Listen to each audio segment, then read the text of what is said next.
नाखून क्यों बढ़ते हैं? ऑब्जेक्टिव क्वेश्चन आंसर, जो कि आगामी परीक्षा के दृष्टिकोण से अति महत्वपूर्ण होगा। तो चलिए प्रश्न उत्तर की ओर। पहला प्रश्न है, द्विवेदी जी से किसने पूछा था नाखून क्यों बढ़ते हैं? तो उनकी लड़की ने पूछा था। किसने पूछा?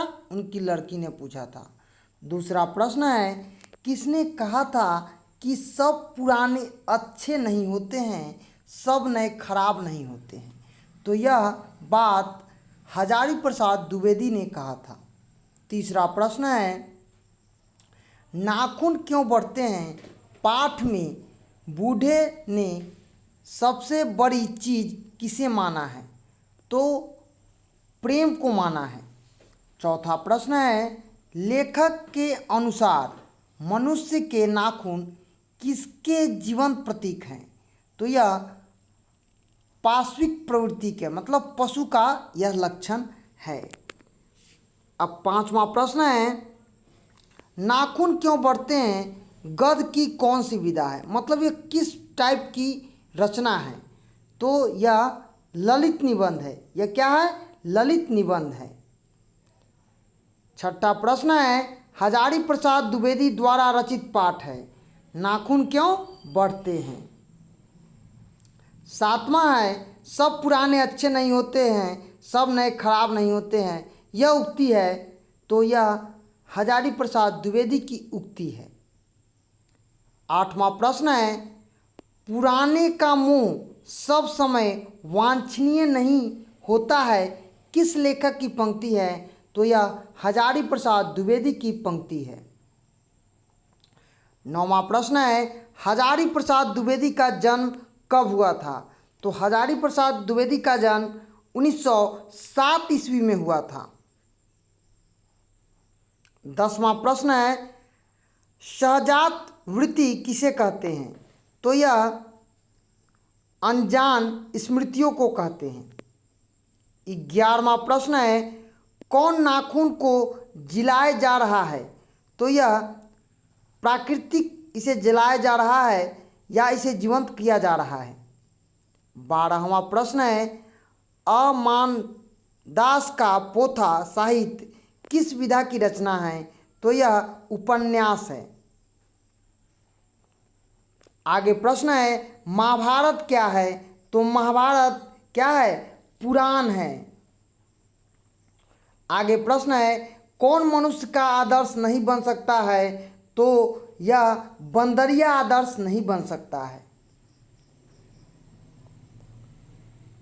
आगे प्रश्न है, स्विक थॉक का अर्थ क्या होता है? तो इसका अर्थ होता है मोह।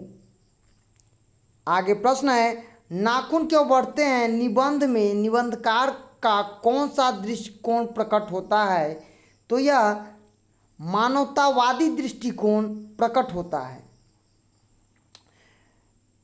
आगे प्रश्न है, आचार्य हजारी प्रसाद द्विवेदी ने साहित्य की किस विधा में लेखन नहीं किया है? तो इन्होंने कहानी की विधा है वो उन्होंने नहीं लिखा है। आगे है प्रश्न, हिंदी साहित्य का आदिकाल के रचनाकार हैं। तो यह कौन है आदिकाल के रचनाकार? तो हजारी प्रसाद द्विवेदी। कामसूत्र किसकी रचना है? तो कामसूत्र वात्सल्यायन की रचना है। नाखून क्यों बढ़ते हैं कि निबंधकार कौन है? तो यह आचार्य हजारी प्रसाद द्विवेदी हैं। नख किसका प्रतीक है? तो यह पशुता का प्रतीक है। किसका है? पशुता का। पृथ्वीराज रासो किसका संपादन है? तो यह हजारी प्रसाद द्विवेदी की रचना है।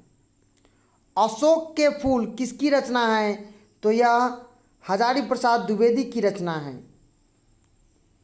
किस देश के लोग बड़े बड़े नख पसंद करते हैं? तो गौड़ देश के लोग बड़का बड़का नख क्यों पसंद करते हैं? इनमें कौन सी रचना निबंध संग्रह है? तो इसमें प्राचीन काल के कलात्मक विनोद की रचना। द्विवेदी जी को लोक पर्व पर कौन सा पुरस्कार मिला था? तो इन्हें साहित्य अकादमी पुरस्कार मिला था। हजारी प्रसाद द्विवेदी को ज्ञानपीठ से भी बड़ा पुरस्कार साहित्य अकादमी पुरस्कार इन्हें मिला था।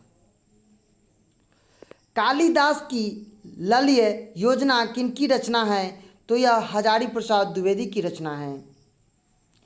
मनुष्य को नाखून की जरूरत कब थी? तो जब वह जंगली जीवन यापन कर रहा था तब उन्हें नख की जरूरत थी। असुरों के पास नहीं था लोहे के अस्त्र। नाखून क्यों बढ़ते हैं निबंध में लेखक ने किस बूढ़े का जिक्र किया है? तो ये थे महात्मा गांधी। कौन सी रचना हजारी प्रसाद द्विवेदी की नहीं है? तो अशोक के फूल उनकी रचना है। नखदर मनुष्य किस पर भरोसा करके आगे की ओर चल पड़ा है? तो किस पर? एटम बम पर। नाखून क्यों बढ़ते हैं निबंध नई पीढ़ी में कैसा भाव जगाती है? तो यह सांस्कृतिक आत्मगौरव, मतलब हमारी जो संस्कृति है उसमें आत्मगौरव का भाव जगाती है। आगे प्रश्न है, कितने वर्ष पहले भारतवासी नखों को जम के संवारा करते थे? तो यह 2000 वर्ष पहले। द्विवेदी जी ने निर्जन अपराधी किसे कहा है? तो नाखून को कहा है। और हजारी प्रसाद द्विवेदी का जन्म कहाँ हुआ था? तो उनका जन्म बलिया उत्तर प्रदेश में हुआ था। कौन छोटे नखों को पसंद करते थे? तो दक्षिणायन लोग छोटे नखों को पसंद करते थे।